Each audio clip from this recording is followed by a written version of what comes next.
بسم اللہ الرحمن الرحیم۔ حضرت عمر فاروق رضی اللہ تعالی عنہ نے انتظامی معاملات کے حوالہ سے اپنے دور حکومت میں بہت ساری تبدیلیاں فرمائی ہیں۔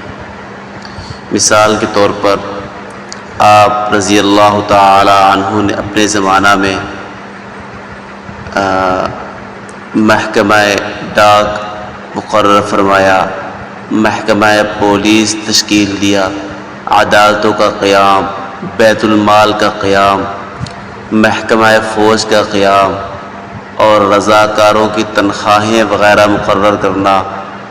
اسی طرح مقبوضہ ممالک کو صوبوں میں تقسیم کرنا، مکہ معظمہ سے مدینہ منورہ تک مسافروں کی حفاظت اور آرام کے لیے چوکیاں اور سرائیں تعمیر کرانا اور جا بجا فوجی چھاؤنیاں قائم کرانا۔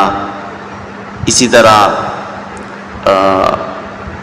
حضرت علی رضی اللہ تعالی عنہ کے مشورہ سے یکم محرم الحرام کو اسلامی سال کا آغاز کرانا۔